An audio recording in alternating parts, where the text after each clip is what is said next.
How you doing there? Welcome back to Babylon Talmud. Today we're studying Daf Kuf Gimel, Daf 103 of Masechta Yevamos. Friends, we talk about shoes. What do you want me to tell you? We're going to start on Daf Kuf Beis. We got a little bit of work to do on Daf Kuf Beis, Amud Beis. Let's jump in. We're about 15 lines from the bottom by the two dots.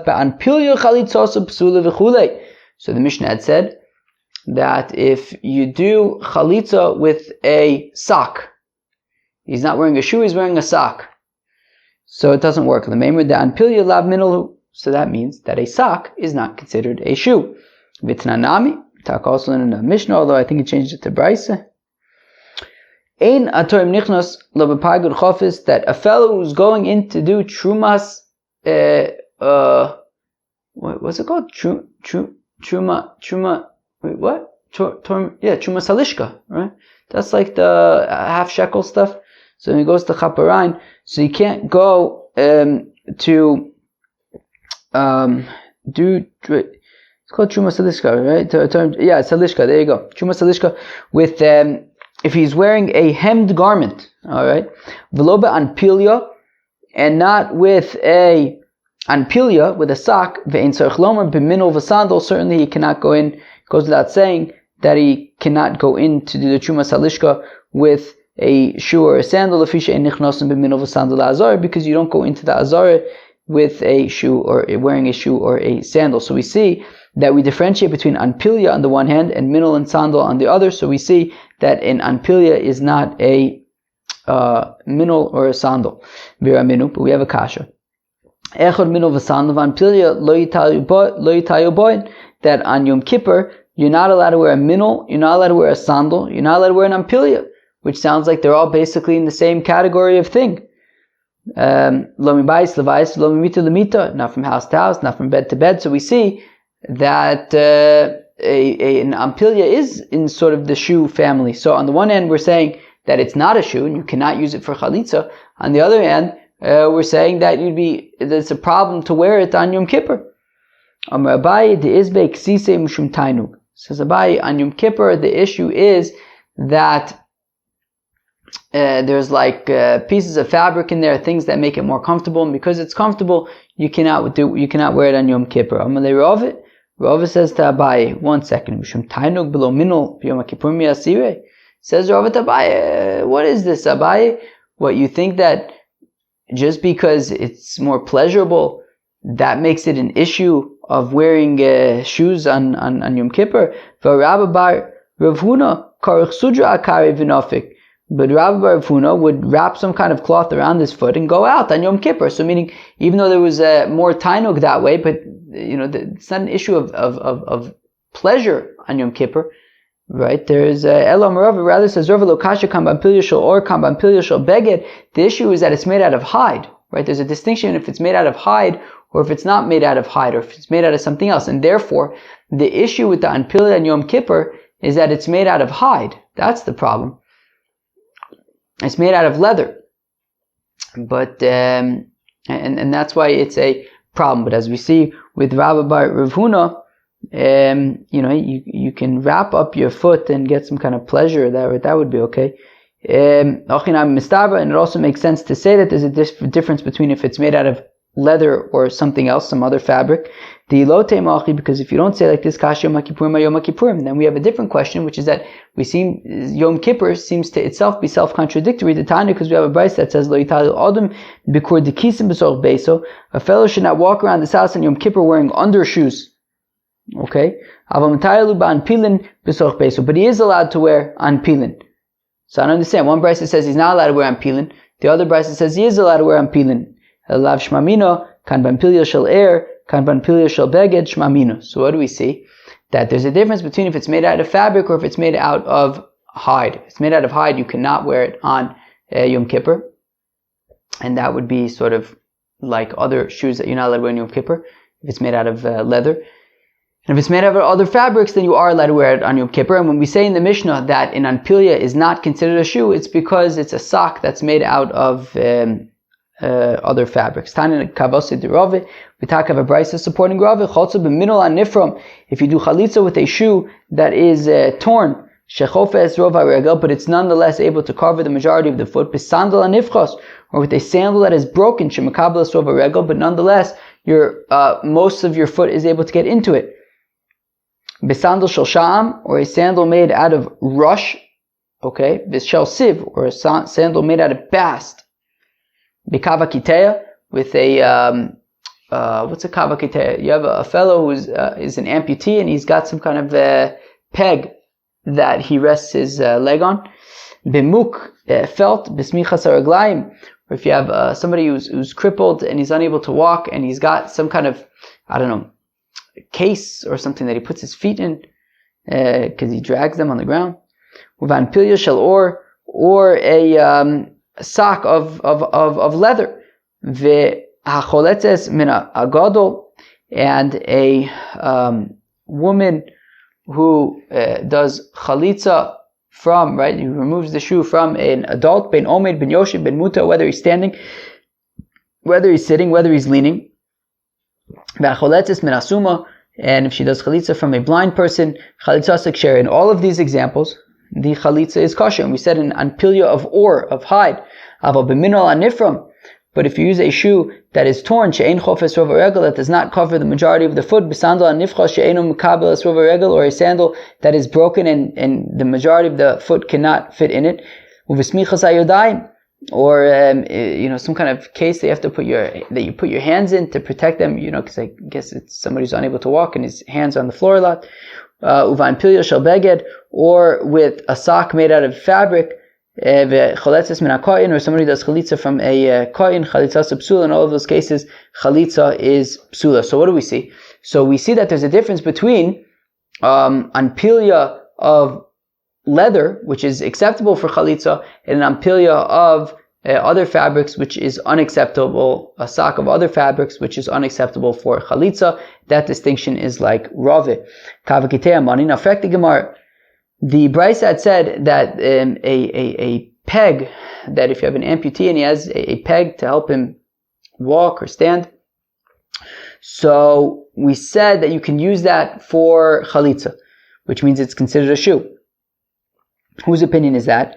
Reb Meir. It's Reb Meir's opinion. The Tanan is, we learn in the Mishnah, Kitei Yotzei Bikav Shlo Divrei Reb Meir. The Reb Meir says that on Shabbos, an amputee can walk out with his peg, because it would just be considered a shoe, and that's acceptable. Rabbi Yossi also, but Rabbi Yossi says it's also. But one second, Van Pilya Shel Beged Ason L'Rabbanan. But the Seifa of the Brisa says that if you use a sock of other fabrics, so then it's possible, you cannot use it for chalitza. Now, that seems to be like the rabbis who argue on Reb Meir, right? Because if it's Reb Meir, if you can use a peg, why can't you use a fabric? Neither one is leather.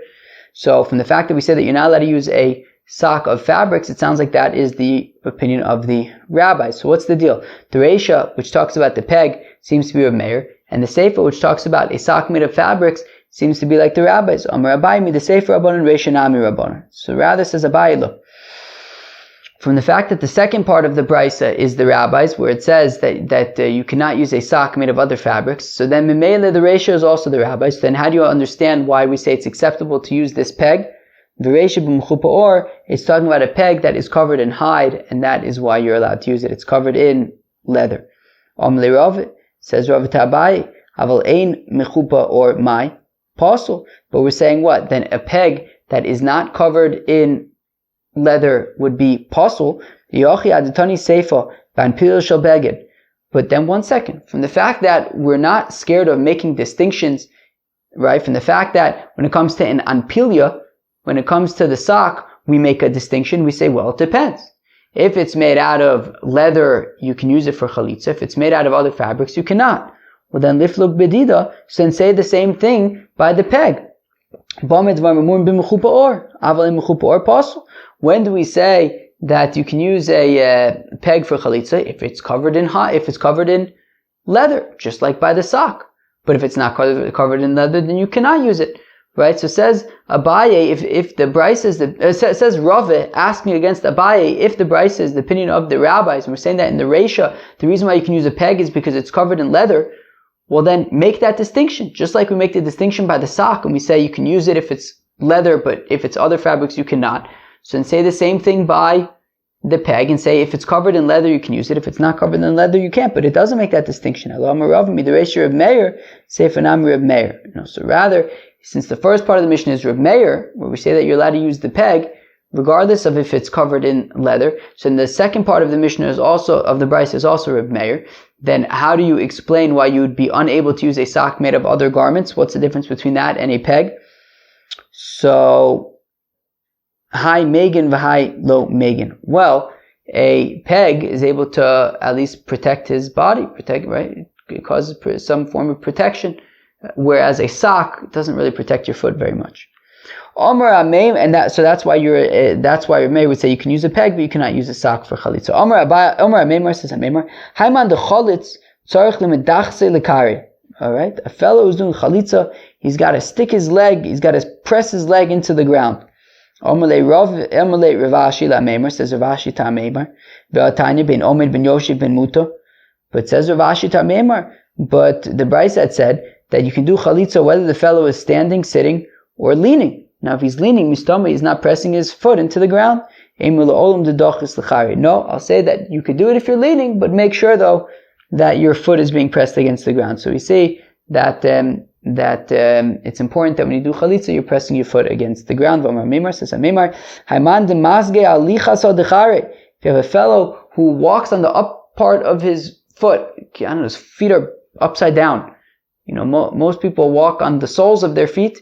He walks on the top of his foot. I don't know, his foot is inverted. Lo chalis, he doesn't do chalitza. Omer le Ravashi la Meimar, v'atanya smuchas haraglayim.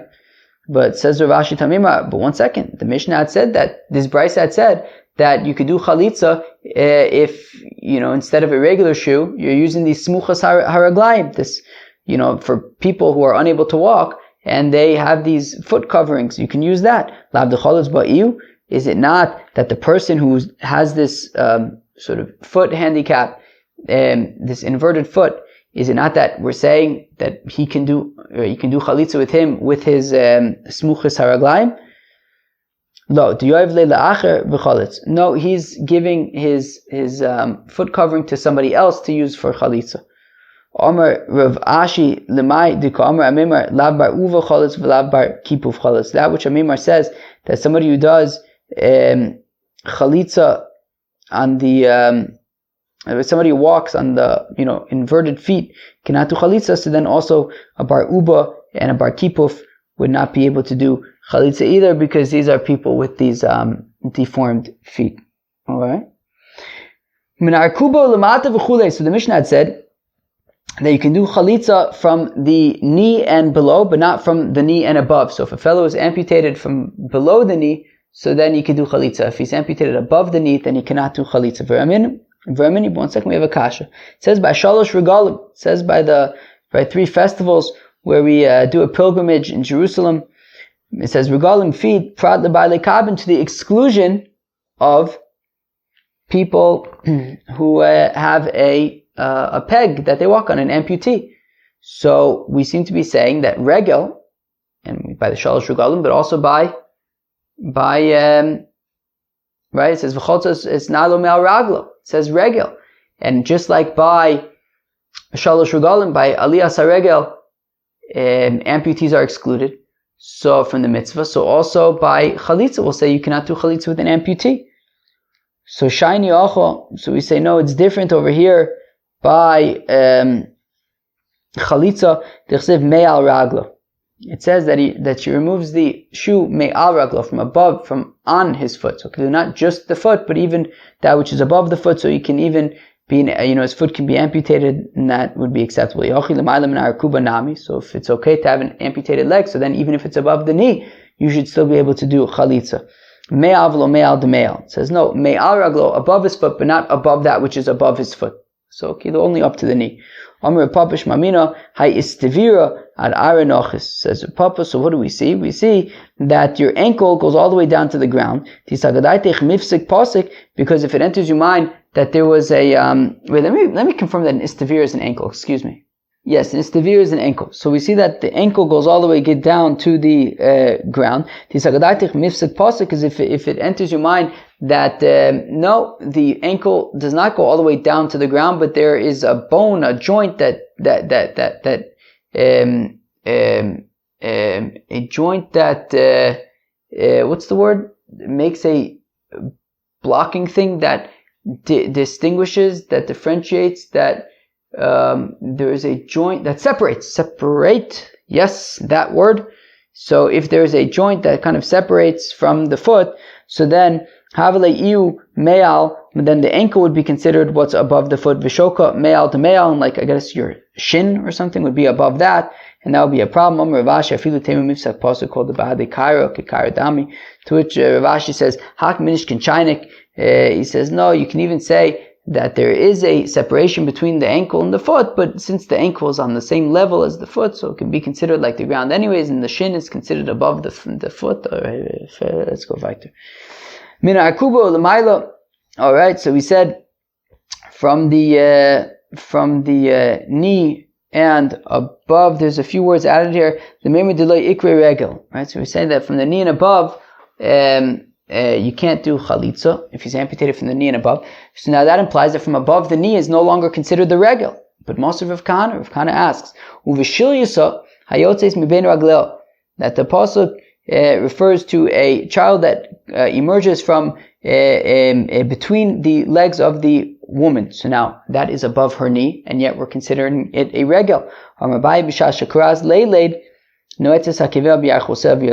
Abai, well, when she gives birth, her feet go between right by her thighs, and therefore technically the baby comes out between her raglayim from below the knee. Tashma lo asa ragav lo asa svamu. So it says by Mephibosheth when he visits Shaul, it says lo asa ragav, he didn't pish. Now he's referring then to his penis as his regel, as his foot. Now that's strange. That's above the knee. So lishna ma'alya. Well, that's just because he was trying to keep it clean, trying to leave it up to me to do the dirty work of explaining things. Thank you very much. Tashma v'yavayavu Shaul lahasich es raglo. Shaul came to pish. Lishna ma'alya. So also we said we didn't want to say that. We said why don't we just say la'asechet raglav, and let's really explain what it really means. Tashma, come in here. Ach meisechu es raglav b'chadra makera. So also we do the same thing by Eglon, the king of Moab. It doesn't want to explain what he's really doing. They want me to do it. All right, I'm happy to do it. Whatever you want. Lishna ma'alya. Again, it's just trying to be nice. Ben raglea v'chulei. It says by Sisra when he slept with Yael. So it says between her legs. Now that's above the knee. So Lishna ma'alya also, we're just trying to leave it up to me to explain. Amr Reb Yochanan says Reb Yochanan, Shavim Ilos Ba'aloso Rashit, that Sisra slept with Yael 7 times. Amr Reb Yochanan says Reb Yochanan, wait, what? I just read that. But also Ayom on that fateful day. Okay. Shenemar, as the pasuk says, Ben Ragleo, between her legs, Kara Nafal Shachav, Ben Ragleo, Kara Nafal, Basher Kara Sham Nafal. It said like Kara Shachav Nafal 7 times. Shadud, a bandit. One second, how could it be that Yael got benefit from an Avera, from sleeping with Sisra? Look, any benefit to the Nudniks is the righteous do not see it that way. She did not see her sleeping with Sisra as being beneficial or pleasurable. Shenemar, as the pasuk says, Hishamer l'cha pen tedaber Yankiv mitov adra, that the Eibishter warns Lavan, do not speak with Yaakov Avinu, with Jacob, whether good nor bad. Understand why the Eibishter would warn Lavan against speaking bad things with Yankiv. Ella tova ma'lo, but why can't Lavan speak about good things with Jacob? Ella shmamina tovasun shal rishayim ra'a. He ate al tzadikim. Well, what do we learn from there? That even the good things of the nudniks are bad, can be considered bad for the righteous, and therefore just Lavan, just keep quiet. Bishlama Hasam, I understand, Darton, by Lavan, I understand why the Eibishter says to Lavan, look, just keep your mouth shut. Shut your trap, right? I understand why the Eibishter says to Lavan, shut your trap. Because maybe it's taka a trap, right? Maybe he's going to end up speaking, even if he is speaking good, he might end up speaking about getchkis and avodah zarah. So I understand. What is the evil over here by Sisra? The kashdiba zuama, that he is would be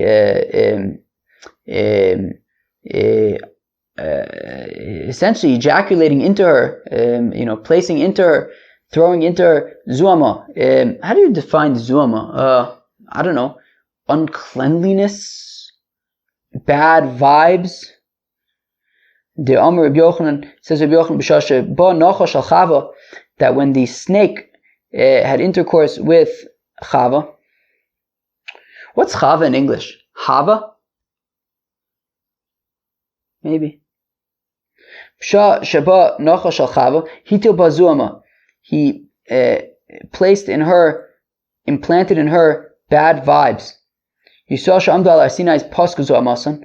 When the Yidden stood at Har Sinai, their bad vibes went away.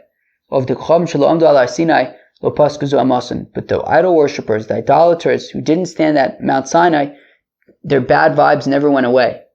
And therefore, you know what Sisera was doing that was bad? Bad vibes. Bad vibes.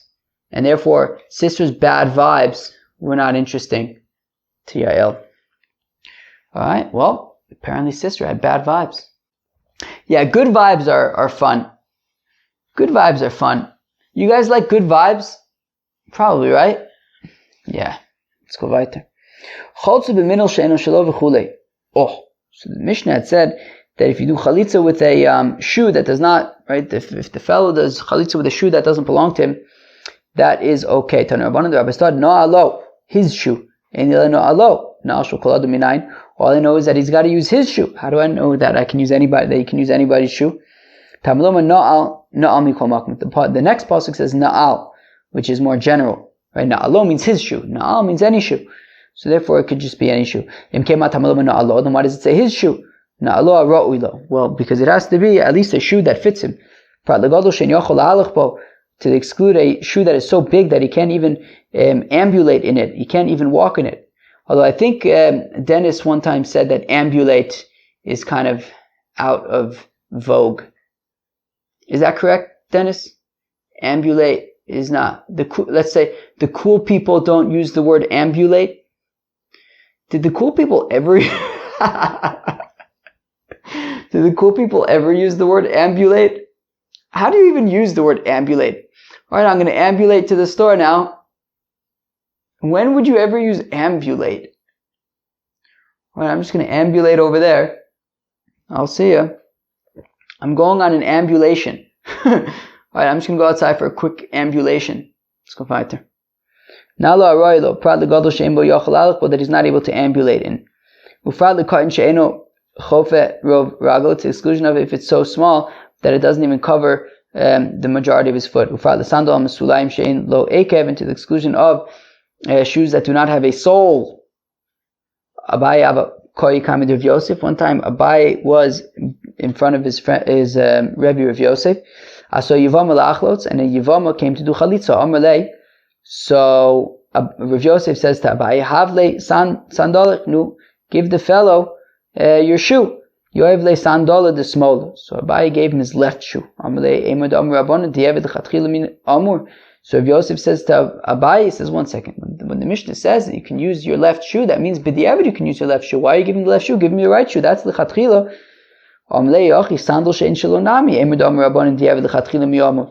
To which Abaye says to Rav Yosef, he says, okay, but when it says that you can use somebody else's shoe in the Mishnah, that's also b'di'evid. So why are you telling me to give him my shoe? Rav Yosef clarifies for Abaye, no, what I mean is that be makne it to the fellow. Make it his. So it's lichatchila. So he's not using your shoe, but you're kind of giving it to him. Sandal shall eitz. If you use a sandal of wood, mantana, Amar Shmuel Reb Meir, the Tana Kitei Yotzi B'Kav Shalu Divrei Reb Meir Reb Yossi Oser. So we say, okay, so the Mishnah says you can use a sandal of wood. Who's the Tana who says that you can use wood? It's Reb Meir. right? Who says that a fellow with an amputated leg can go out on Shabbos with his peg. So we see that wood is considered a shoe. So here also a sandal made of wood would be acceptable, and that is the opinion of Reb Meir. Reb Yossi also was. Reb Yossi says that an amputee cannot go out with his peg on Shabbos of wood. Shmuel Omer b'mechupa or b'divyakol of wood. Shmuel says, look, we could say that it's talking about a wooden sandal that is covered in leather, and then it's according to everybody. Everybody's opinion would be that it works. Omer Papi Mishmei Deravit. So we're going to see a machlokas between Rav Papi and Rav Papa. So Omer Rav Papi Mishmei Deravit. Sandal amuzgar lo sachlots bo v'imchotza chalitzos ksher. Sandal amuchlot lo sachlots bo v'imchotza chalitzos psula. Who can tell me what this is talking about? What's musker? What's muchlot? Ring a bell? Anybody? Musgar is so they're both concepts of tsaras. Musgar is when we're quarantining to figure out if there actually is tsaras, and mukhlat is when it's been decided, yes, there's definitely tsaras, right? It's like now in the days of COVID-19, so musgar would, I guess, be like when you're in quarantine waiting to get the results, and mukhlat is when you get the results and they say, fellow, you have COVID-19. So, Amar Papi says, Papi Mishmei Rav, in the name of Rav, sandal amuzgar, a sandal that's in quarantine, a quarantined sandal that we don't know yet if it is tsaras, lo sachlotzva. Okay, so don't use it for chalitza. If you use it, then beseder, it works. Sandal amuchlat, but a sandal that has been determined to have tsaras, lo sachlotzva v'mchotza chalitza psula. Then do not use it for chalitza, and if you do, the chalitza is invalid. And that is because if it definitely has tsaras, then it has no amount. It's like it doesn't exist. It's tsarasi. It's like it doesn't have a shear. It doesn't have an amount. It doesn't exist. Rav Papa Mishmei Derava Omer. Now Rav Papa, however, argues and says echad sandal musgar ve'echad sandal muchlat. Whether it's a quarantine sandal, whether it's a tamei sandal, a tsaras sandal, lo sachlos bo, don't use it v'mchalza chalitza suksheira, but chalitza works. Now we're going to ask some questions on Rav Papi. Rav Papi, who said that a sandal muchlat, that a definite tsaras sandal you cannot use for chalitza because it has no amount. It's like it doesn't exist. But one second, meizvei, bayis hamuzgar, if you have a house that you're not sure if it has tsaras of the house or not, mitame mitocho, so if you touch the inside of the house, you will become tamei, muchlat mitocho me'achorv. Now, if it is a house that is definitely tamei, so then, right, so if it's a quarantine house, so then it's tamei, if you touch the inside of it, then you're tamei, but the outside, you won't be tamei. But a definitely tamei tsaras house, so then it is mitame both if you touch the inside of it and if you touch the outside of it, v'zeh v'zeh, and in both cases, mitamen bibiyah, it is tamei if you go inside of the house, whether it's musgar, whether it's muchlat, you're going to be tamei if you go inside the house. And if it enters your mind that a sarah, that an item that has definite saras doesn't have an amount, it's like it doesn't exist. The pasuk says that if you have a house that has tsaras, if you go inside of the bias, inside of the house, so then you become tamei. Now, if it is a house that has definite tsaras, and we're saying that something that has definite tsaras doesn't exist, so then you're not going into anything. You can't go into something that doesn't exist. Or can you? Dennis, do you know the answer to that question? Can you go into something that doesn't exist? Well, I know the answer.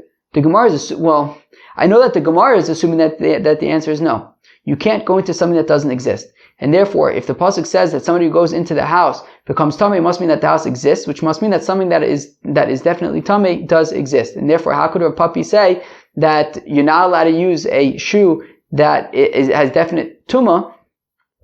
And he's saying that because it doesn't exist, but the house seems to exist. Vileka, fine. So shiny awesome to Amar Kra. No, it's don't ask me kashas from a tamei house, because the pasuk says by a tamei house v'notats es abayis, that you have to dismantle the house if it's definitely tamei. Afilu b'shas netitza kari bayis, that even when you have to break it apart and you have to tear it down because it's tamei, it still calls it a bayis, it still calls it a house. So we could say that that's by tumas habayis, but not necessarily by the tumah of a shoe in the context of chalitza. And we could say that by chalitza, if the shoe is definitely tameh, you cannot use it because it doesn't have an amount. Tashma, come in here. Matlas sheyesh bo shalish al shalish. If you have a piece of fabric or cloth that is 3 finger breadths by 3 finger breadths, afapisha einbo kazayis, even though it doesn't have a kazayis, kevin shenichnas ruba levayis tower tima aseu. Now, once the majority of this piece of fabric goes into a house, i.e., if it's definitely, well, we're going to figure out what it is, but if it has tsaras, whether potentially tsaras or definite tsaras, we're going to discuss that in a second. But if it goes into the house, so then the house becomes, right, once the majority of it goes into the house becomes tameh. My love, what are we talking about? Muchletes. And we want to say that we're talking about a cloth that is definitely tameh. And we're saying that if it's definitely tameh, then the majority of it goes into a house, then it becomes, the house becomes tameh. And we're saying that as a amount of 3 by 3. So we want to say that we're talking about this cloth that is definitely tameh, and it still has an amount. Lo, that's not true. Musgeris. It's talking about where it's in quarantine, a quarantined cloth. That's why it has an amount. But 1 second. What does the continuation of the brisa say? If there were several olives worth in this cloth, once a kazayis worth of this cloth goes into the house, then the house becomes tameh. Now, yomad b'shlama muchletes. Now, this makes sense when we're saying that if a kazayis goes into the house, it becomes tameh. If we're saying that it's definitely tsaras, it's definitely tsaras. Hanu diskash lemeis. That's why we're talking about a kazayis. Where else do we see tumasa oil being a kazayis? By kazayis min ames, kazayis bosser min ames. So from the fact that we're comparing the tuma of the cloth to a mace and saying that if a kazayis goes into the house, it's tameh, it must be that we're talking about definite tsaras. As we learn from a pasuk by Miriam, it says that hopefully she's not definitely tsaras, because if she is, then she'll be like a corpse, which implies that definite tsaras is like the tumah of a corpse, but quarantine tsaras would not be like the tumah of a corpse. So the question is that we're saying that if a kazayis of this cloth goes into the house, it's tameh, which means that we're definitely talking about a cloth that is definitely tameh, and we're still saying that it has a size. So ela i'amart musgeres amai iskash lemes. But if we say that it's a quarantine cloth, then why are we comparing it to a corpse? So it must be talking about a definite cloth, and we're saying that it has a size, shiny, awesome, to Amar Krab. We say, but still, even over there, that's not a proof. Sure, we could say that it's talking about a definite tumah, but by the tumah of a cloth as well, the pasuk says, "V'sarifas abeged afilu b'shas sreifa kari beged," that you have to burn the garment, and even at the time that you burn it, it's still considered a garment. So we see that we have an exception, as we said earlier, by the house. We have an exception by the cloth, that in both cases, even when it's definitely tameh, it's still considered a house or a cloth, respectively. But we don't have that limud by a shoe. And therefore, Papi says that by a shoe, if it's definitely tameh, you cannot use it for chalitza. It doesn't have an amount. V'ligmar mine, why don't we just learn out the shoe from the cloth, from the house? Isser mituma lo kamino, because we can't learn out the isser of chalitza and eishasish from tuma. We can't learn out from tuma. And therefore, we'll say that Papi wants to say that the shoe that is definitely tameh does not have an amount. Fine. Omar Rava says, says Rava, whether we're talking about a quarantine sandal, whether we're talking about a definite sandal, or whether it's a sandal that they use when they're transporting a getchke. Lo sachlods, do not use it for chalitza v'mchalzo chalitza sukshera, but if you do chalitza with it, then it works. Shatakrovas avodas kochavim. If we're talking about a sandal that was actually used for servicing getchkes, for serving avodah zarah, v'shalir nidachas, or from a city that is condemned, that everything must be destroyed because they did avodah zarah, v'shal zaken also l'chavodo, or that is made for tachriyach hames, for the shrouds of a corpse, of a nifter. Lo sachlots, do not do chalitza with this shuvim chalza chalitza subsula. In this case, right, if it was mamish used for avodah zarah or near nidachas or a zaken, so then it would not work. Amar Ravina Ravashi says, Ravina Ravashi, Ma'ishna Zakein also l'chvodo tzladli luchavid. Says Ravina Tarvashi, I don't understand. When it comes to the shoe that's for shrouds, why can't you use it for chalitza? Because it's not used for walking. Also, the shoe of Bezdin is not made for walking. Right? We've seen those videos of people doing chalitza. It's a very strange shoe. It's not a very fashionable shoe. It's not made by Nike. Or what are my shoes made by? Oh, Nike. Who else? What's another brand of shoes? Adidas. It's not. It's a very specialized shoe. So that's not really for walking either. So to